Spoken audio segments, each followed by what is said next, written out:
Hoje a gente vai mergulhar a fundo num assunto bem sério: substâncias tóxicas. Exato. Com foco grande em agrotóxicos aqui no Brasil, né? Mas vamos dar uma olhada também em outros venenos famosos. Isso. Tipo arsênico, ricina e até a toxina botulínica. A gente se baseou numa revisão científica grande sobre agrotóxicos, alguns artigos sobre esses venenos históricos. E um específico sobre a toxina botulínica. A ideia é entender um pouco o impacto e onde essas coisas aparecem no nosso dia a dia, né? Ok, vamos lá. Para começar, um dado que choca logo de cara na revisão. O Brasil é o maior consumidor de agrotóxicos do mundo desde 2008. É um título pesado, né? E o mercado cresceu, assim, absurdamente, 190% na década antes de 2018. Tem exemplo do Paraná, onde o uso é tipo 3 vezes a média do Brasil, quase 12 quilos por hectare. Nossa, e isso tem uma raiz histórica, né?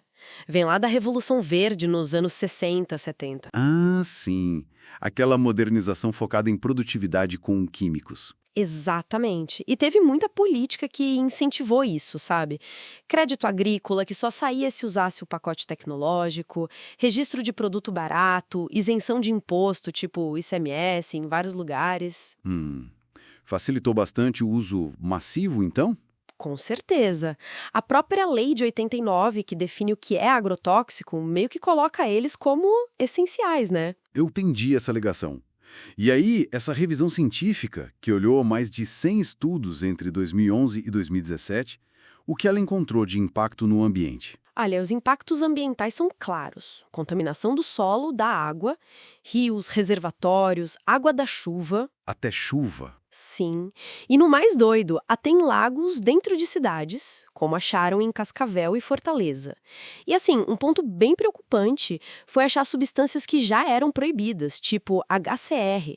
Os herbicidas são os mais comuns que aparecem. E essa contaminação não para aí, né? Ela se espalha.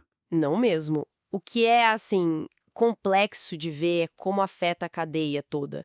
Tem dano para inseto, sabe, abelha que poliniza e até um bichinho chamado Telenomus podise. Que bicho é esse? É uma vespinha minúscula que ajuda a controlar a praga na soja. Um ajudante natural que acaba morrendo pelo veneno. Triste, né? Nossa, que ironia. E continua, peixe com sinal de intoxicação, alteração física por causa de carbofurano, acúmulo de DDT, anfíbio com dano no DNA, até os micro-organismos do solo, minhoca, tudo sofre. E isso chega, bom, na nossa comida, né? É o passo seguinte. Inevitável. A revisão achou resíduo em um monte de coisa. Caju, goiaba, pêssego, laranja, maçã, morango. Tomate, arroz, feijão. Isso, até em leite e comida pronta de restaurante universitário. E os níveis eram seguros? Então, esse é o problema. Em muitos casos, estava acima do limite máximo de resíduos, o LMR. E acharam também produtos sendo usados em culturas onde não eram autorizados, sabe? Produto não autorizado, o NA. E teve aquela coisa dos orgânicos também, né? Pois é, até em algumas amostras ditas orgânicas tinha resíduo. Levanta a dúvida se a contaminação que vem de perto ou problema na hora de rotular mesmo. Complicado. E para a saúde das pessoas, o que se sabe? Os dados de intoxicação aguda são assustadores. Quase 10 mil casos só no Nordeste num período de 10 anos ali no começo dos 2000. E mais de 2 mil mortes no Brasil todo por isso, entre 2000 e 2009. Nossa. E quem são as maiores vítimas? Homens adultos, principalmente. E tem a questão do chumbinho, né? Aquele veneno ilegal usado pra tudo, que também entra nessa conta triste. Fora a intoxicação aguda, né? Tem a exposição do dia a dia, né? Principalmente quem trabalha com isso. Exato. Trabalhador rural, agente de endemia. Os estudos ligam essa exposição a uma lista longa de problemas. Dano no DNA, alterações nas células, vários tipos de câncer. Câncer de cérebro, linfoma, pele, digestivo. Genitais, mama, esôfago e mais.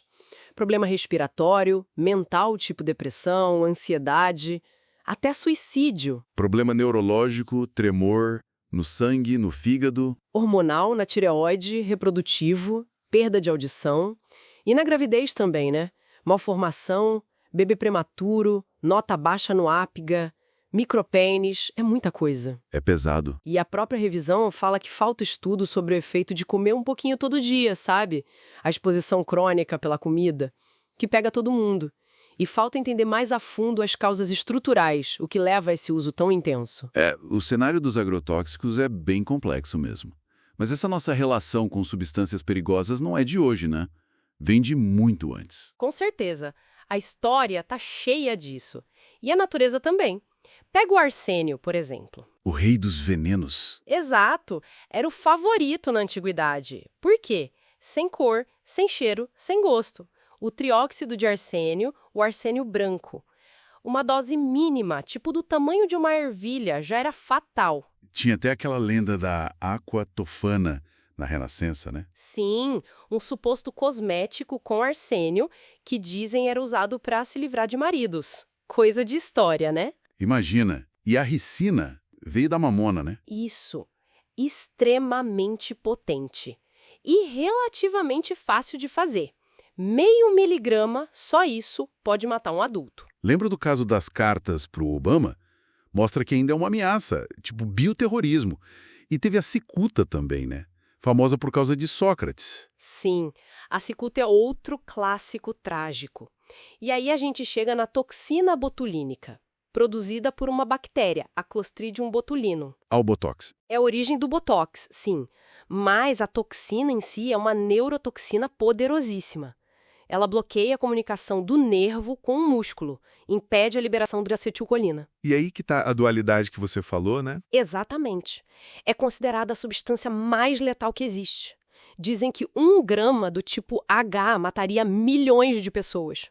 É, assim, assustador pensar nisso. Mas ao mesmo tempo... Mas, ao mesmo tempo, em doses minúsculas, minúsculas mesmo, e super controladas, ela é usada para tratar um monte de condição médica. Estrabismo, distonia muscular, espasticidade, até bruxismo. E o uso estético veio daí, então? Veio daí. Começou com uso terapêutico e depois virou o Botox que todo mundo conhece para ruga. Uma dualidade incrível. O veneno mais forte e um remédio cosmético. Resumindo, tudo isso fica bem claro que essas substâncias potentes, tóxicas, sejam feitas pelo homem ou pela natureza, elas sempre estiveram por aí, né? Sempre. O desafio parece ser constante. Como a gente lida com o risco? Como pesa o benefício contra o perigo? Exato. O gerenciamento de risco, no fim das contas. E aí fica uma pergunta para a gente pensar, né? Considerando que essas substâncias estão por toda parte e muitas vezes têm essa cara dupla, como que a sociedade pode achar um equilíbrio melhor? Equilibrar a inovação, a produção na fazenda, na indústria, na farmácia, com a necessidade de proteger a nossa saúde e o ambiente ao longo prazo. Que tipo de controle funciona de verdade? Que tipo de informação chega nas pessoas? Exatamente. Como a gente faz isso funcionar melhor nesse cenário que é, francamente, super complexo? É algo para a gente continuar pensando.